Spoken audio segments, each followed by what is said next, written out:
अब हम बात करेंगे जम्मू कश्मीर की, जहां पर चुनाव की घंटी बज चुकी है। कल के दिन एक बड़ी बैठक हुई, अमित शाह ने यह कह दिया कि अब आप तैयार रहिए।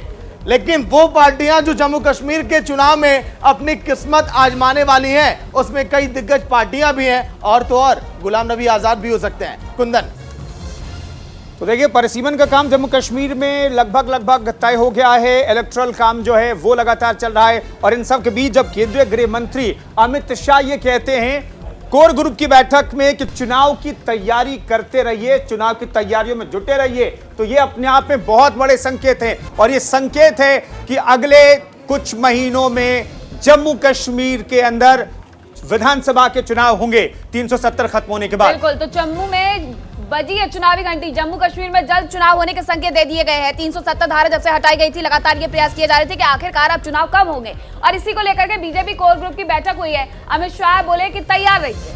तो अनुच्छेद 370 हटने के बाद से वहां पर चुनाव का इंतजार किया जा रहा है, और आखिरकार वो घड़ी जल्द आने वाली है जब लोग अपने मताधिकार का इस्तेमाल कर पाएंगे। तो इस पर सभी की नजर लगी हुई है, और वहां के जो राजनीतिक दल हैं वो भी इंतजार कर रहे हैं कि चुनाव कब होंगे। बिल्कुल, और ऐसे में चुनाव से पहले बीजेपी को नया प्रदेश अध्यक्ष भी मिल सकता है। सभी 90 सीटों पर चुनाव लड़ने की तैयारी में भी है। फारूक अब्दुल्ला की बात करें तो यहाँ पर तैयारी में हर ग्रुप दिख रहा है, हर पार्टी दिख रही है। तो अली शरर हमारे सहयोगी इस खबर पर बातचीत करने के लिए जुड़ रहे हैं। अली, क्या यह कहा जाए कि केंद्रीय गृह मंत्री के इस संकेत के बाद कि चुनाव के लिए तैयार रहिए, अगले कुछ महीनों में विधानसभा का चुनाव होते हुए हम जम्मू कश्मीर में देख पाएंगे? देखिए, बिल्कुल गृह मंत्री अमित शाह ने इस बात को साफ कर दिया है कि वो तैयारी में लग जाएं, क्योंकि जम्मू कश्मीर तमाम जितने भी।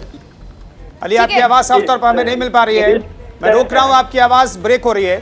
तो जम्मू कश्मीर में चुनाव का बिगुल जल्द बजने वाला है, क्योंकि केंद्रीय गृह मंत्री अमित शाह ने साफ तौर पर कह दिया अपने कार्यकर्ताओं को कोर ग्रुप की बैठक में कि चुनाव की तैयारियां कीजिए, क्योंकि वहां पर मतदाता सूची का काम भी किया जा रहा है। लगभग आखिरी दौर में काम चल रहा है। ऐसे में जम्मू कश्मीर में विधानसभा चुनाव जल्द कराए जा सकते हैं। तो बिल्कुल, जम्मू कश्मीर में जहां एक तरफ चुनावी शंखनाद होने की तैयारी हो रही है, तो ऐसे में बात अब करेंगे गुलाम नबी आजाद की। जब से उन्होंने कांग्रेस से इस्तीफा दिया है, तब से लगातार यही सवाल उठ रहे हैं कि आखिरकार अपनी पार्टी बना करके कब आने वाले हैं। 52 वर्षों से ज्यादा का लंबा वक्त बिताते हैं, और उसके बाद पार्टी को अलविदा कह करके चले जाते हैं। और ऐसे में तमाम सवाल कि गुलाम नबी आजाद क्या जम्मू कश्मीर के चुनावों तक अपनी पार्टी बना करके यहाँ उतरने वाले हैं? सागर, बिल्कुल, सन 2008 का दौर भी आपको याद होगा, जब गुलाम नबी आजाद जम्मू कश्मीर के मुख्यमंत्री हुआ करते थे। उसी समय जब उनको उस पद से हटाया गया तो पार्टी में खटपट भी हुई। सन 2009 में जब आंध्र प्रदेश की घटना सामने आई, उस दौरान भी आपने देखा गुलाम नबी आजाद थोड़े नाराज दिखाई दिए। लेकिन अब ऐसे में गुलाम नबी आजाद अगर अपनी पार्टी बनाते हैं और वो अगर चुनावी मैदान में उतरते हैं, तो इससे नुकसान किस किस पार्टी का होगा? बीजेपी को कितना नुकसान होगा, वहां पर अब्दुल्ला को कितना नुकसान होगा, और तो और गुलाम नबी आजाद यहां पर किस तरह से जम्मू कश्मीर में अपनी पकड़ बनाए हुए हैं, वो भी आपको दिखाएंगे। कुंदन, देखिए, कुल मिलाकर के कहें, जम्मू कश्मीर में गुलाम नबी आजाद अगर अलग से पार्टी बनाते हैं तो ये बीजेपी के लिए फायदेमंद होगा। गुलाम नबी आजाद का मिशन कश्मीर जो है, कल से ये चर्चा में बना हुआ है। मिशन कश्मीर आखिर उनका है क्या? जम्मू कश्मीर में नई पार्टी के साथ दिख सकते हैं गुलाम नबी आजाद, जिन्होंने कल इस्तीफा दिया, और उनके समर्थन में 10 से ज्यादा कांग्रेसी नेताओं ने कल इस्तीफा दे दिया। देखिए, बिल्कुल जम्मू कश्मीर में अगर हम बात करें तो घाटी में आजाद जो है वो गेम चेंजर भी साबित हो सकते हैं, क्योंकि कई ऐसी पार्टियां हैं जिनके वोट काट सकते हैं गुलाम नबी आजाद, और कांग्रेस भी मुश्किल में है। तो जम्मू के कई इलाकों में आजाद की अच्छी इमेज है, अच्छी पकड़ है। वहां पर उन्होंने मुख्यमंत्री के तौर पे भी काम किया है, संगठन में उनकी पकड़ है, इसीलिए ज्यादातर नेताओं ने जो कांग्रेस से जुड़े हुए हैं, उन्होंने समर्थन में पार्टी से इस्तीफा दे दिया, और ये दिखाने की कोशिश की है कि वो गुलाम नबी आजाद के साथ हैं। देखिए, पीडीपी और एनसी, ये दो ऐसी पार्टियां हैं, कहा जा रहा है जिनका सीधे नुकसान भी हो सकता है। ऐसे में उन पार्टियों का अगर नुकसान होगा तो फायदा किसको होगा, ये भी आप समझिए। लेकिन इन सब के बीच अमन शुक्ला हमारे साथ जुड़ गए, उनसे हम बातचीत कर लेते हैं। अमन, कुल मिलाकर ये कहें कि कब ऐलान होगा? क्या गुलाम नबी आजाद अपनी नई पार्टी के साथ दिखाई देंगे, या फिर किसी और के साथ वो जा सकते हैं?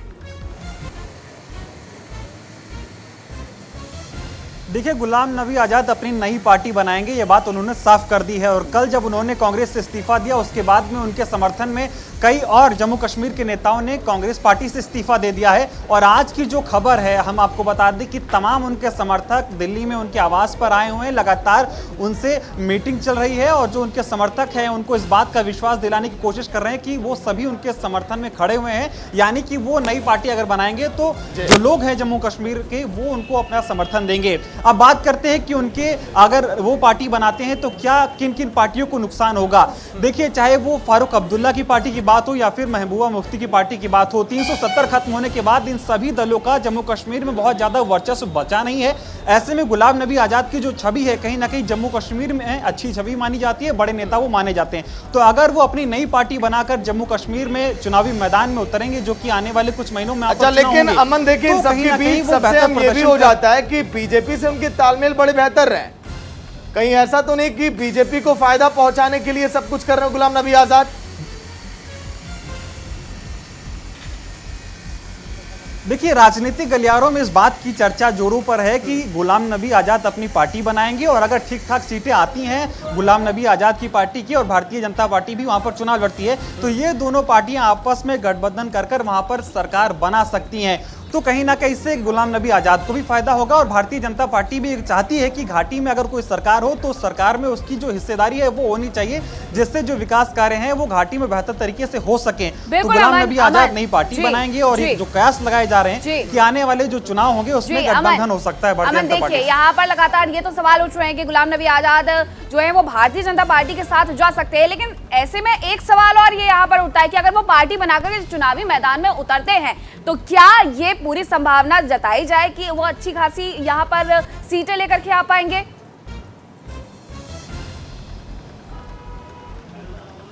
देखिए, ये तो जब चुनाव होंगे उसके बाद ही साफ हो पाएगा, लेकिन अगर हम दूसरे नेताओं से उनका कंपैरिजन करें, चाहे वो फारूक अब्दुल्ला हो, महबूबा मुफ्ती हो या फिर चाहे भारतीय जनता पार्टी की हम क्यों ना बात कर लें, लेकिन जो गुलाम नबी आजाद का जो चेहरा है, उनकी छवि है, कहीं ना कहीं कश्मीर में अच्छी छवि उनकी मानी जाती है, कश्मीर को लेकर उनकी एक अच्छी पकड़ मानी जाती है। यही वजह है कि उन्होंने कांग्रेस पार्टी से इस्तीफा दिया। कांग्रेस पार्टी उनको बहुत कुछ दिया था, लेकिन उन्होंने कांग्रेस से इस्तीफा दिया और इस बात का जो है ऐलान हुआ कि वो एक नई पार्टी बना सकते हैं और जम्मू कश्मीर वापस जाएंगे और जो वहां पर राजनीति करेंगे और जम्मू कश्मीर के लोगों के लिए, घाटी के लिए बेहतर काम करने की उनकी कोशिश ठीक है, बिल्कुल। तो कुल मिलाकर के गुलाम नबी आजाद अपनी नई पार्टी का गठन करेंगे और उसके बाद जम्मू कश्मीर के समीकरण में क्या बदलाव होगा ये तो नतीजे बताएंगे, लेकिन जल्द जम्मू कश्मीर में चुनाव होने के आसार हैं और गुलाम नबी आजाद नई पार्टी के साथ चुनाव में दिखाई देंगे। लेकिन